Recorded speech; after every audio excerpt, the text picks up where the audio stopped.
Okay, now I hope you can see the screen. Okay, so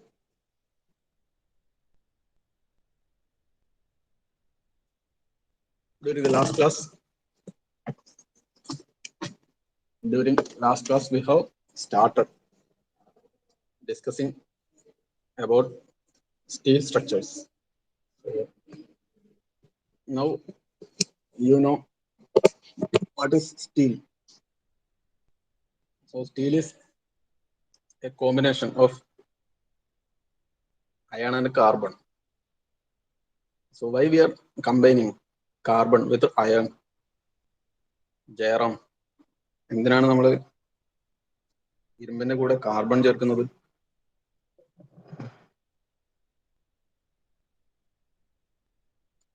Jayaram present അല്ല.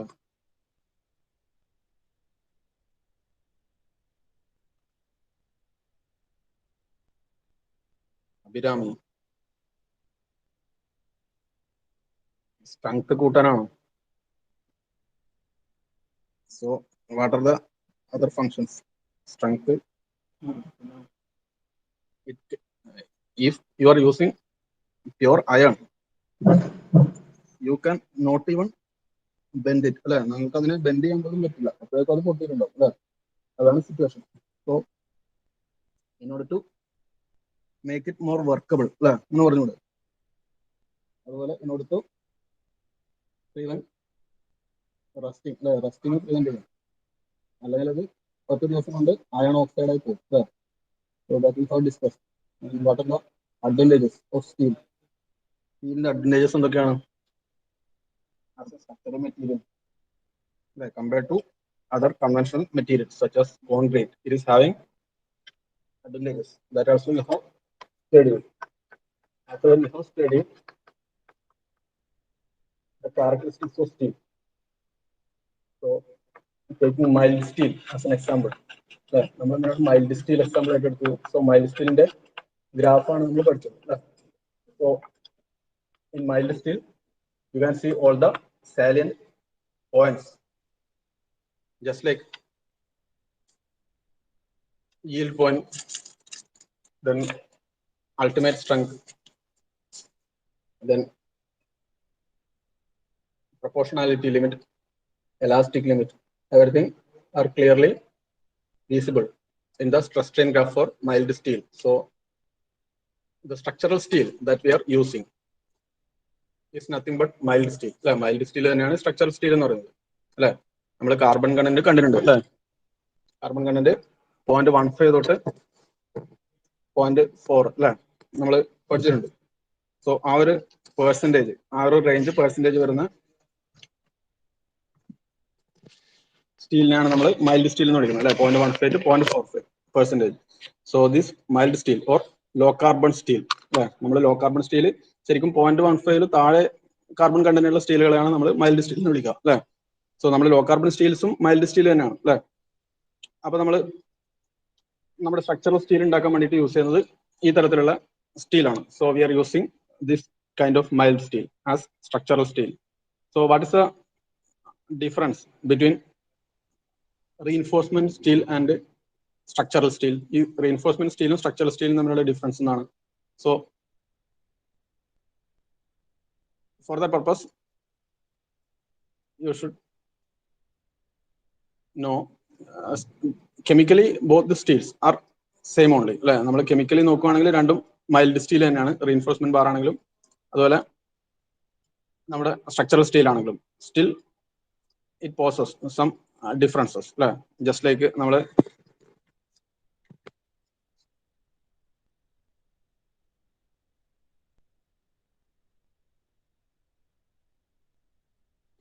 okay, I hope you can see the slides.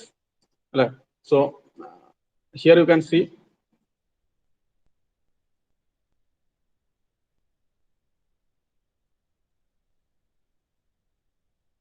it is reinforcement bars. So in reinforcement bars we usually use TMT bars.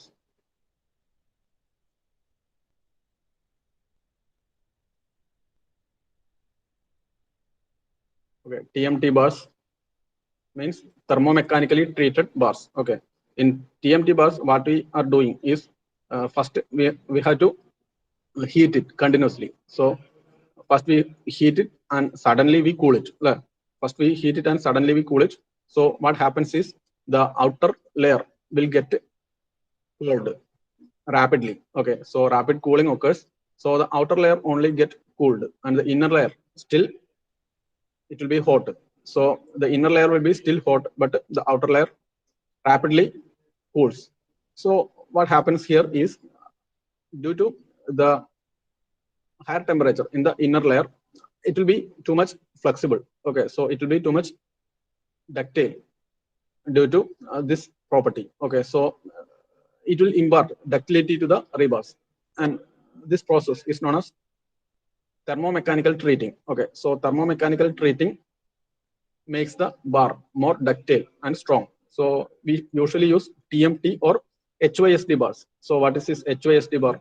So HYSD bar means high yield strength deformed bars. Okay, high yield strength and deformation bars. Okay, it is capable of taking higher loads due to its high yield strength. Okay, so yield strength is the strength at the yield point. Okay, so we have already discussed about the yield point. Okay, so here if you consider the graph like this, okay, so here it's a lower yield point. Okay, this is a yield point and this is a ultimate strength. Okay, so this is the ultimate strength Fu, this is the yield strength Fy. So this steel is having higher yield strength compared to normal mild steel. Okay, so here you are using not only mild steels, but you are also using the treated steels, thermomechanically treated steels. Then high yield strength deformation bars also can be used as reinforcement bars. Okay, so these TMT bars are having more ductility and more flexibility that I have already discussed. Okay, and it is compared to TMT, this HOST is having more strength. Okay, so strength point of view, HOST will be better, but ductility point of view and rust resisting property, all are TMT will be better. Okay, so rust resisting property, then ductility, flexibility, everything TMT will be good, and HOST is good for strength. Okay, that you can understand. So these things we are not studying because here we are not studying reinforcement bars. We are interested in structural steel. So here you can see these structural steel are visible outside. These reinforcement steel are concealed within the concrete, but the structural steel are visible outside, and it's usually used for the preparation of trusses. Trusses ഉണ്ടാക്കാൻ വേണ്ടിയാണ് നമ്മൾ structural steel members ഉപയോഗിക്കുന്നത് അല്ലേ. So ഇതിന്റെ പ്രത്യേകത നമുക്ക് പലതരത്തിലുള്ള സ്റ്റീലുകൾ നമുക്ക് സ്ട്രക്ചറൽ സ്റ്റീലായിട്ട് ഉപയോഗിക്കാം. മെയിൻലി നമ്മൾ മൈൽഡ് സ്റ്റീലാണ് ഉപയോഗിക്കുന്നതല്ല. സോ നമുക്കിവിടെ നമ്മൾ പറയാൻ പറ്റുന്നത് ഇതിന്റെ പ്രിപ്പറേഷൻ അല്ലെ, ഇത് ഉണ്ടാക്കിയതുപോലെ നമ്മൾ TMT അല്ലെങ്കിൽ HOST മെത്തേഡിലല്ല ഉണ്ടാക്കുന്നത്. So here we are following rolling. Okay, hot rolling can be applied, and we can also go for cold forming. Cold forming, FRMING. Okay, so what is the methods? So here in hot rolling, what you are doing is first you have to heat the steel. So the steel is subjected to heating, and it will made pass through a series of rollers. Okay, so in internet you can have the images, okay, or you can have the video also. So here rollers will be there, and the hot metal is made to pass through the rollers, and it will be subjected to pressing. Okay, so after pressing it will assume the intended shape. Okay, so the intended cross section will be assumed by the steel once it get past hot rollers. Okay, so that is a hot rolling process. And what about cold forming? Here we are not at all heating the metal, but naturally or directly we are pressing the steel. So it requires a large amount of pressure. Okay, so we are pressing the steel. So it's also known as pressed steel. So here the pressed steel are used, pressed steel plates are used for making the water tanks, steel water tanks, then trusses, etc. So by cold forming you are getting a steel with a higher strength, definitely, and with a hot rolling you are getting some lesser strength steel members. Still, hot rolling is commonly practiced due to its decreased cost, that you should know. Okay, that is the methods of formation of this structural steel. So that is the difference between the reinforcement bars and structural steel that you have to know.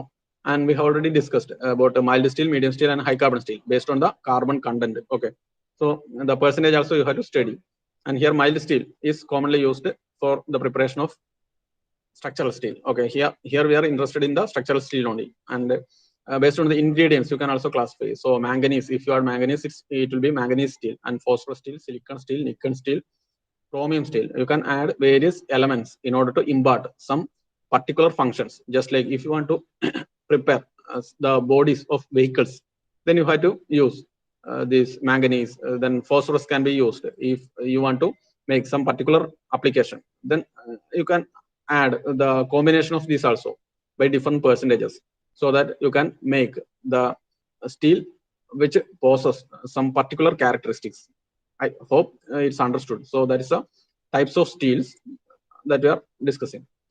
I hope the concept is okay for you. Concept okay. So after that, it is a structural steel. Here you have seen the structural steels.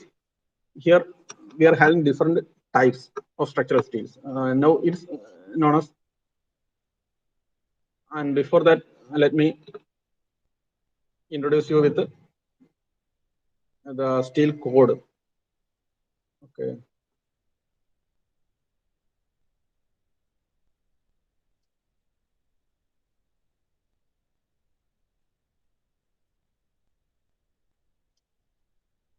In IS 2062, you can see various kinds of structural steels.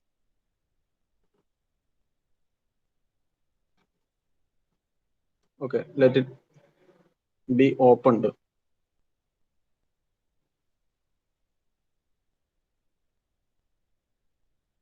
Okay, in 2062, actually this code is not allowed to take inside the exam hall. Actually, you need not refer this code as per the syllabus. Just I have introduced it to make you understand about various kinds of structural steels. Here you can see the chemical composition of different types of steels. Here the structural steels can be E250, then E275, E300, E350. So different types of steels are available, and based on the ingredients here, it is a carbon percentage. Here you can see the percentage is some 0.2. Okay, so if it's 0.2, then definitely it's a kind of low carbon steel. Okay, so or it's a kind of mild steel. Okay, mild steel is having a percentage of 0.15 to 0.45. Okay, so all these are mild steel varieties only, and you're adding different other elements in order to impart different properties. So these are the grades of structural steels that you are using, that you should know. And also here you can see the types. Okay, type A, type BR, type B0, type C.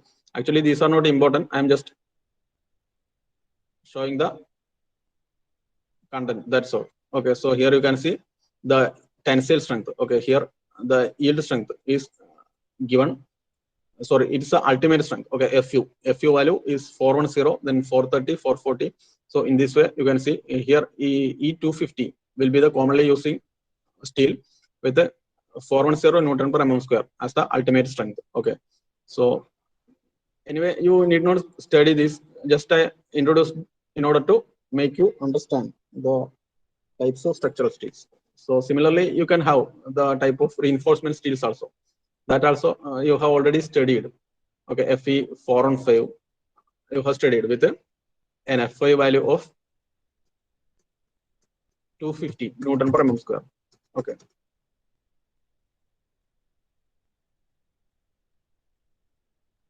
Okay, I hope you can have a view of the screen. അല്ലെ, നിങ്ങൾക്ക് view കിട്ടുന്നില്ലേ? Audibility ഉണ്ടല്ലോ everyone? Okay, I hope the content is clear. Now we have to move on to the parts. Okay, here you can see it consists of various segments, or it's made of various elements. And these elements, if you observe carefully, then you can see is made up of different steel sections. So what is steel section? Steel section is the members or the individual components of steel trusses. Okay, so here you can see it's a section resembles the letter L. Okay, it's known as angle section. So I hope the mouse pointer is visible. So the first one is angle section, and this section resembles the letter I. So it's known as I section. So these are used for making girders. Okay, so this is I section. And what about this? It resembles the letter T. Okay, so it's known as T section. And what about this one? It's a flat section. So it's called as flat. So you're having various sections, just like angle section, channel section, and now you're also having a channel section. Channel section will resemble the shape of the letter C. Okay, here it will be having the shape of the letter C. You can imagine the channel section. Okay, so what about the application? This I section you may have seen in the railway tracks. Okay, railway tracks are made of I sections, not like this, but the shape will vary. Anyway, those are I sections only. Okay, so these are used for making girders. And in the window panes you can see the T section, then angle section, etc. And flat sections can also be seen in the trusses. Okay, so angle section, channel section, I section, T section, flat section, then round section, tubular sections, circular sections. All these types of sections are available. Now you have to purchase the steel table. So the tables are already purchased within the college. നിങ്ങൾക്ക് കോളേജിൽ കോഡ്സും tables എല്ലാം purchase ചെയ്ത് വെച്ചിട്ടുണ്ട്. നിങ്ങൾ ഇനി offline ക്ലാസ്സിൽ വരുമ്പോൾ നിങ്ങൾക്ക് അത് എടുക്കാം അല്ലെ. അതുവരെ നിങ്ങൾ എന്ത് ചെയ്യാം? അതുവരെ നിങ്ങൾ ജസ്റ്റ് PDF ഫോം യൂസ് ചെയ്ത് ശീലിക്കുക അല്ലേ. സോ IS 800 നമുക്ക് ഇന്ന് തന്നെ പരിചയപ്പെടാം അല്ലേ. So after that you have to use the PDF versions, and once you are in the offline class you can have the direct hard copy from the college, and you have to pay for that definitely. So after that you have to stick on to the hard copy of the code itself. So here the angle section can still be classified into various categories. I think it will be better discussing the concept once you are ready with the code. Okay, so നിങ്ങൾക്ക് code കയ്യിലുണ്ടെങ്കിൽ discuss ചെയ്യുന്നതായിരിക്കും better. അതുകൊണ്ട് ഞാനിത് തൽക്കാലം code കിട്ടിക്കഴിഞ്ഞിട്ട് discuss ചെയ്യാമെന്ന് വിചാരിക്കുന്നു. ഇപ്പൊ ഞാൻ ജസ്റ്റ് ഒരു ഓവർവ്യൂ തരാം അല്ലെ. ഇതിന് ഡിഫറെന്റ് ക്ലാസിഫിക്കേഷൻസ് ഉണ്ട്. എന്താണെന്ന് വെച്ച് കഴിഞ്ഞാൽ equal angles, unequal angles and bulb angles. So in equal angles you can see both the legs. Okay, so the leg means here you can see the section is like this. Okay, so here it is first leg, it is the second leg. Okay, if both the legs are of same length then it's known as equal angle. And if it's like this, okay, if it is like this then it is called as unequal angle. Okay, so and what about bulb angle? In bulb angle here there will be a projection. Here there will be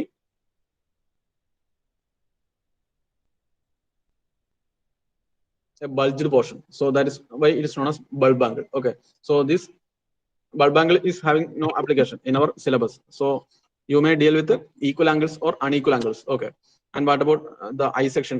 In I section you can see, and even in the angle section, even in the equal angle section you can have various other categories, just like Indian standard light angle, ISLA, and Indian standard heavy angle. In that way you can have various categories. And in I sections also you can see ISMB, ISLB, ISHB, ISWB, ISJB.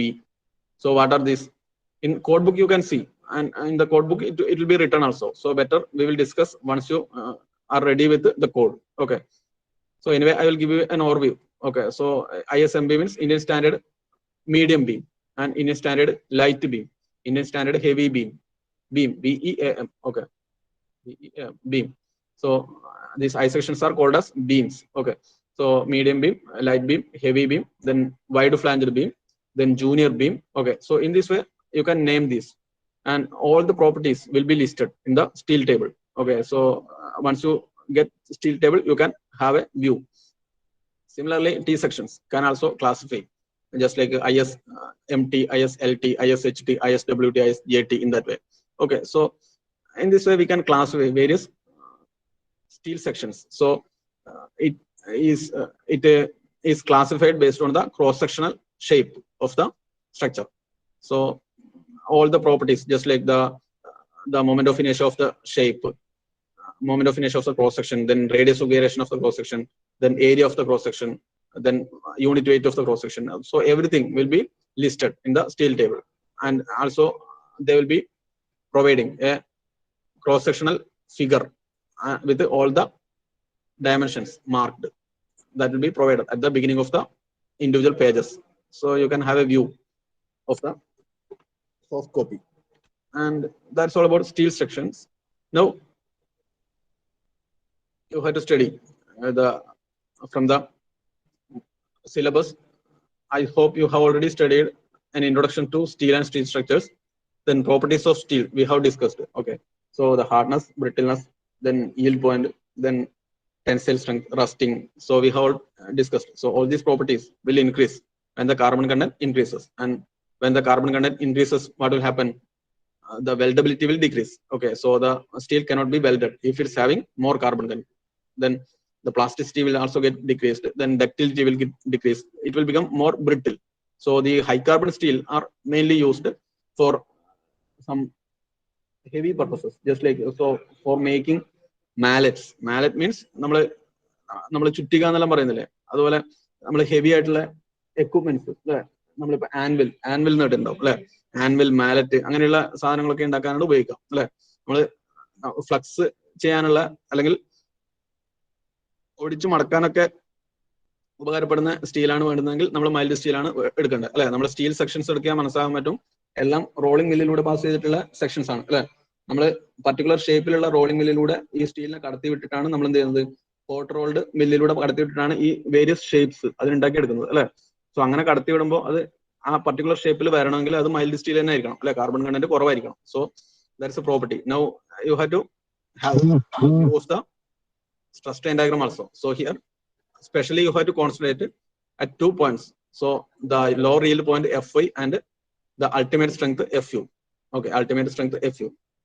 Okay, so this here Fu will be 410 Newton per mm square and Fy 250.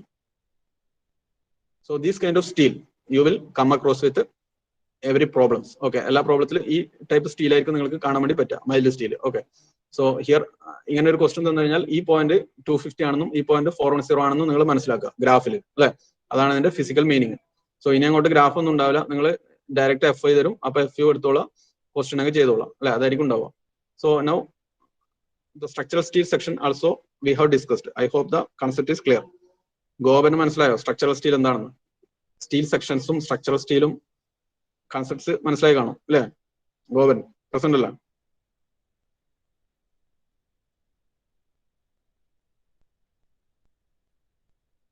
Yes, okay, very good. Now introduction to design. So in design what we are doing, actually in design we are having some inputs. So what are the inputs? And we will get some outputs also. So you have already studied concrete design, so we will start from there. So definitely as an input we introduce the design load. Okay, so what is this design load? So design load is a load that you should consider while designing. Okay, so it will differ from the actual load. Okay, so actual load plus some factor of safety, you have to add some extra factor of safety in order to make it into design load. Okay, so the design load is nothing but the factored load. Okay, so if in question, if they have given the design load is this much or the factored load is this much, then you can take the load as it is. So here you have to listen carefully. So once in question they have given the design load or the factored load, then you can use the load directly. Or if in question, if they have given the applied load or the practical load or just simply the load acting on the structure. If they have given like this, if they have given the applied load, definitely you have to multiply it with 1.5. Okay, so the factor of safety you have to add some 50% factor of safety you have to add. So that is the procedure of the input value of design load. Okay, so what are the other input details? Just like in question, they may have given the clear cover should be provided this much, or the spacing between the rebars should be provided this much, or they have provided the diameter of steel should be this much, or the grade of steel and grade of concrete they will give. Okay, so you are provided with a lot of data as inputs. Now you will process it and you will get some outputs. So what are the outputs? The output consists of a detailed diagram. Okay, definitely the detailing will speak all about the design. So what will be there in the concrete design output? It will be the detail of the cross section of the structure. Especially it will consist of the grade of concrete, then grade of steel, then number of rebars, then diameter of the rebar, then spacing between the rebars, then the distance from the neutral axis, then you can see the dimension of the cross section of beam, and also you can see the grade of concrete used. So all this you can have a view in the output data. Okay, so here similarly in steel design also you are doing the same procedure. So in question they will give the grade of steel that you have to use and the design load. So you have to process and you have to obtain. So which steel section you have to use. So I have already introduced the concept of steel section. So which steel section you have to use, that you have to decide, and you have to check the all the failure conditions for the corresponding steel section. So here also you are doing the checking. So first of all, while designing, what you do while designing, first of all you have to check which type of stress is coming. So it can be bending plus shear. So in beam design, it will be bending plus shear. So we will design it for bending, and we will check for shear. So that is a common procedure while designing a concrete beam. Design for bending and check for shear. So if you design for bending, then it will be safe in bending, definitely. And you have to check whether it is safe in shear also. If it fails in shear, then you have to redesign. Okay. So once you are ready with the redesigned detailing, you have to again check for shear. And if it passes for shear, then you can pass the section. So in some other structures, some torsion will arise. Some curved structures, curved beams, definitely there will be some torsion. And for trusses, there will be compression, tension, etc. So you have to design for any of the stress and check for the remaining stresses. Check for whether the section is safe to withstand the remaining stresses. So that is the procedure. The same procedure here also we will do.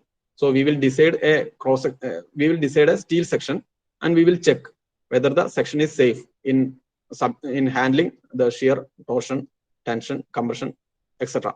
if it acts on the structure. Okay, so if it's safe in everything, then you can pass the steel section. So that's all. So after that, you have to design the connection. So the steel section should connect to the support by means of bolting or by means of welding. So you have to design the bolting also. While designing bolting, you have to decide the number of bolts required, then the diameter of bolts, then the spacing in between the bolts, everything you have to decide. So if it's welding, then you have to decide the size of weld, then the length of weld required, everything. So this is a common procedure for steel design. I hope the concept is clear for you. Like concept clear ആണെന്ന് വിചാരിക്കുന്നുണ്ട്. Okay അല്ലേ? So before introducing you to the design concept, let me tell you the history of the design. So initially, design of structures, I hope the concept is clear for you. So initially we were having a concept which is known as working stress method. So what was there in the working stress method? So it was definitely it was a older procedure. Now it's not at all using. So in this method, they were considering during the last class I have already discussed, they were considering the elastic region only. If I draw the graph, okay, they will be considering this much portion only. Okay, so this much portion only they will consider. So they assume that the structure will fail up to this point. So the maximum stress that the section can withstand is this much, Fy. So all the equations in the working stress method will be having the term Fy only, and there will not be any Fu, because this region, this plastic region, is not at all taken into account. Okay, so in later stages they introduced the limit state method. So here they assume up to Fu. So in equations you can see the term Fu will arise in limit state method. So in the case of steel, in concrete also you are having working stress and limit state method. So in that situation they use the working stress method in concrete. So there also they are using the ultimate strength. Up to ultimate strength they are taken interest. So definitely it will be more economical. The limit state method definitely will be more economical, and here we definitely will get some decreased cross-sectional areas, and that's the significance of this limit state method. And also you can have various other characteristics of this limit state and working stress methods, just like the in limited state method you can have limited state of strength, then limited state of serviceability, etc. So in the class note I will give in detail. So in limited state strength, okay, here itself I will classify limited state of strength,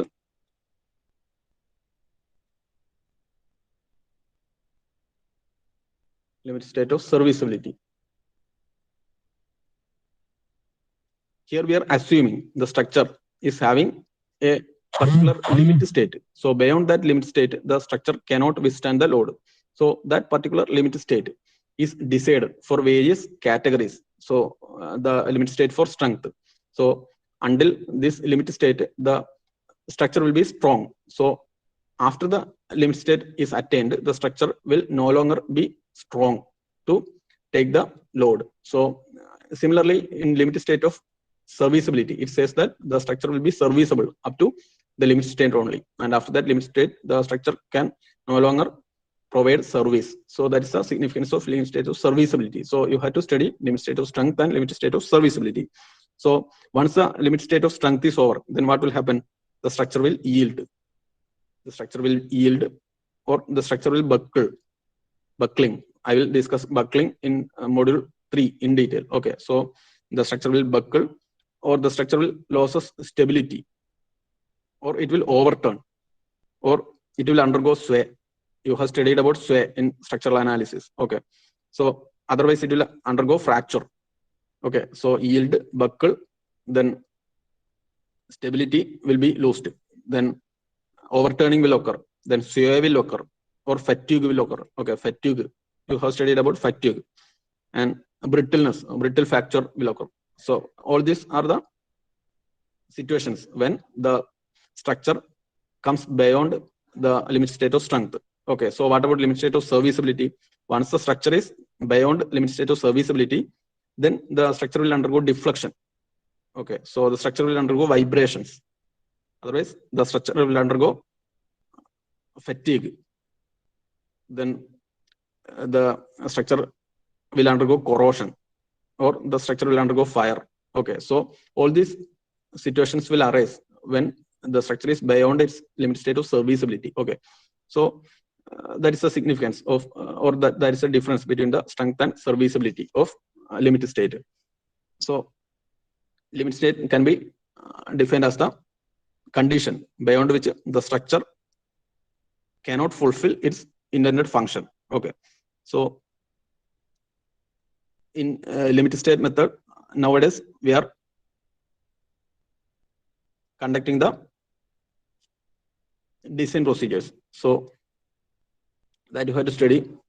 In working stress method, the structures that obtain will be having increased cross-sectional areas. So these are not economical. So here we are considering up to the elastic limit only, but here we are considering the plastic region also. So you have to, so I'm discussing it again and again because it's really an important theory question. So 2 times they have asked the same question, differentiate between working stress method and limit state method. So in limit state you have to add the limit state of strength and limit state of serviceability. Okay, so in working stress method you can say it as an obsolete method. Obsolete എന്ന് പറഞ്ഞാൽ കാലഹരണപ്പെട്ട method അല്ലെ, working stress method. Okay, so I hope the concepts both are clear for you അല്ലെ, രണ്ട് കൺസെപ്റ്റും clear ആയെന്ന് വിചാരിക്കുന്നു. Okay അല്ലേ Akshaya? So the 2 design procedures you have to follow അല്ലെ. അപ്പൊ എടുത്തു പറയേണ്ട മറ്റൊരു കാര്യം, working stress method is followed four important structures അല്ലെ, വളരെ ഇമ്പോർട്ടന്റ് ആയിട്ടുള്ള structures, just like the water tank അല്ലെ, വാട്ടർ ടാങ്ക്, അതുപോലെ ഗ്യാസസ് പൈപ്സ്, അതുപോലെ സ്റ്റീൽ ചിമ്മിനീസ് അല്ലെ, ചിമ്മിനികൾ, അതുപോലെ ഗ്യാസ് പൈപ്പ്, അതുപോലെ വാട്ടർ ടാങ്കിലൊക്കെ നമ്മൾ ഇപ്പോഴും വർക്കിംഗ് സ്ട്രെസ് മെത്തേഡാണ് യൂസ് ചെയ്യുന്നത്. കാരണം എന്ന് വെച്ച് കഴിഞ്ഞാൽ ഇറ്റ് ഇസ് ഇൻക്രീസ്ഡ് സേഫ്റ്റി അല്ലെ, നല്ല കട്ടിയുള്ള ക്രോസ് സെക്ഷൻ ആണ് അതിൽ കിട്ടുക. അതുകൊണ്ട് തന്നെ നമ്മൾ working stress method is still followed in such important structures അല്ലെ. നമ്മളിപ്പോ വാട്ടർ ടാങ്ക് ഉണ്ടാക്കുമ്പോൾ അതിൽ ചെറിയൊരു ഹോൾ ഉണ്ടായാൽ തന്നെ അത് സർവീസബിൾ അല്ലാതാവും അല്ലെ. നേരെ മറിച്ച് നമ്മളിപ്പോ ഒരു ബീം ഉണ്ടാക്കുമ്പോൾ അതിൽ ചെറിയൊരു മൈന്യൂട്ട് ആയിട്ടുള്ള ഹോൾ ഉണ്ടായാലൊന്നും അതിന് കുഴപ്പമില്ല അല്ലെ. അപ്പൊ നമ്മൾ ബീംസ്, അതുപോലെ കോളംസ്, ബിൽഡിംഗ് സ്ട്രക്ചേഴ്സ് ഒക്കെ ഉണ്ടാക്കുമ്പോഴാണ് ലിമിറ്റ് സ്റ്റേറ്റ് മെത്തേഡ് ഫോളോ ചെയ്യുന്നത് അല്ലെ. ഇങ്ങനെയുള്ള വാട്ടർ ടാങ്ക് പോലുള്ള അല്ലെങ്കിൽ ഗ്യാസസ് പൈപ്സ് പോലുള്ള സാധനങ്ങൾ ഉണ്ടാക്കുമ്പോൾ വർക്കിംഗ് സ്ട്രെസ് മെത്തേഡ് തന്നെ ഫോളോ ചെയ്യും. Okay, I hope the concept is clear. Anjusha, convinced അല്ലേ? So now we will move on to the next idea, steel connections. So what is a connection? So connection or joints are used in order to connect the steel sections. So here mostly you are using bolts or welds. Nowadays welds are used commonly, and you can classify or you can compare these two. So bolts are having some particular points that you have to study in the class note. I will give it, no need of discussing in detail. Okay, so advantages of bolts, advantages of welds, everything we will see in the class note. And now we directly move on to the bolt parts. So if you take a bolt, then you can see its various parts. So here you can see the thread. So actually it was a steel rod. Okay, so this steel rod is subjected to threading. So what is threading? Cutting threads along the length of the rod. Okay, so these threads will help the nut to pass smoothly and to make a grip along the length of the bolt. Okay, so I hope the threading process is understood for you. So this region is known as thread length, and this region is known as grip length. Okay, so the entire body of the bolt is known as shank. So the bolt consists of a shank and a head. So on shank you can see threads. So the thread length consists of the length along which the thread is provided. Okay, and the remaining portion is known as grip length. So nominal length is starting from here up to this much.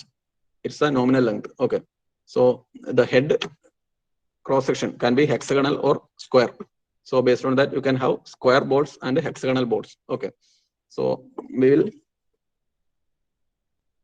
discuss the matter in detail during the coming sessions.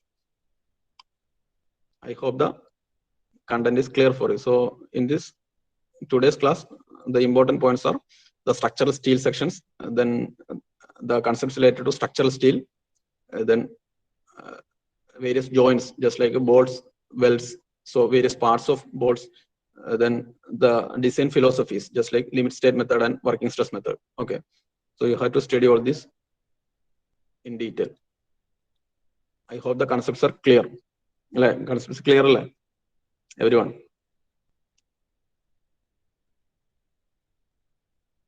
Yes, so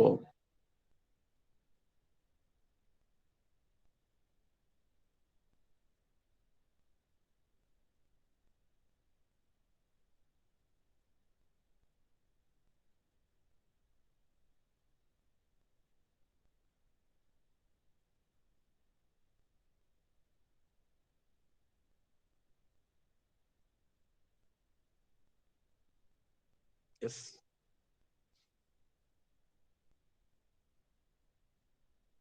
So we will continue the discussion during the next session. Okay, bye. Doubts ഉണ്ടെങ്കിൽ നിങ്ങൾക്ക് ചോദിക്കാം. Class not share ചെയ്യാം, നിങ്ങൾ വായിച്ചു പഠിക്കാം. Okay.